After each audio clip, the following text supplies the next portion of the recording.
Kentucky has a loss, still though #1, but it's Vanderbilt that is atop the SEC standings, undefeated in conference. Hey, how are you folks? Jason Horowitz, glad to be with you here on CBSSports.com. Welcome to the College Basketball Preview Show, brought to you by the California Almond Board. And let's bring in CBS College Sports Network Steve Lappas to break down this game. And Steve, Kentucky, first loss of the season after a 19-0 start, losing on the road at South Carolina Tuesday night. What happened in that ball game? Well, first of all, the two freshmen, Bledsoe, had 9 turnovers between them, so that didn't help.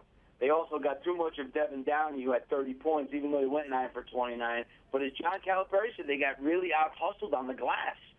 South Carolina got a ton of offensive rebounds, and that was really the difference in the game. They go on the road with those freshmen. It was only a matter of time before it was going to happen. I didn't think it was going to happen at South Carolina, but I'm not surprised that it was going to happen at some point. Well, they've had a lot of close games, and Coach Cal all season long has mentioned the fact that he thinks they should have lost 5 or 6 games, whether that's for motivation or not. Leave it up to him.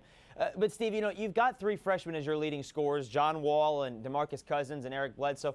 Do you think they need more out of one of the best players in the SEC the last 2 years, Patrick Patterson? He's got to be the leader. And I think what happened on that team, there's so much hype from those 3 kids that here's a guy who's first-team All-SEC last year, and he's kind of like in the background. But he is a big-time talent. He's a first-round draft pick, and maybe it's time for him to assert his leadership a little bit more right now. Steve, how about the Commodores? They're 5-0 in conference. They've won 10 straight. What's so good about this team?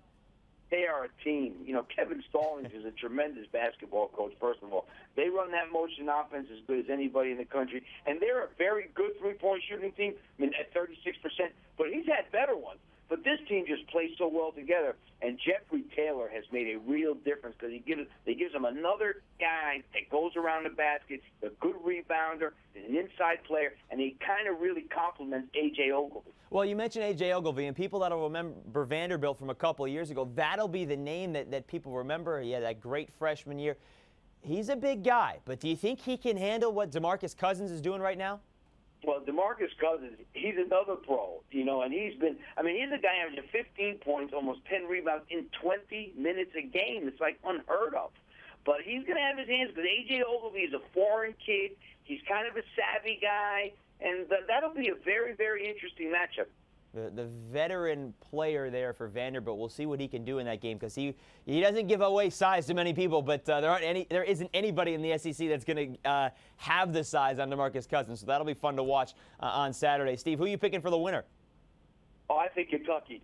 You know what? If the game were at Vanderbilt, I may look at it differently, but Kentucky coming off that loss, even though this is a really tough game, John Calipari is very concerned, I guarantee you, but I'm going to pick the Wildcats. All right, we'll see how it all plays out Saturday afternoon. Steve Lappas, thank you very much, sir. We'll see you this weekend on the CBS College Sports Network.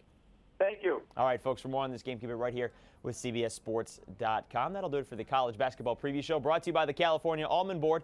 Be a pro snacker this season with a handful of California almonds. For Steve Lappas, I'm Jason Horowitz. Take care, folks.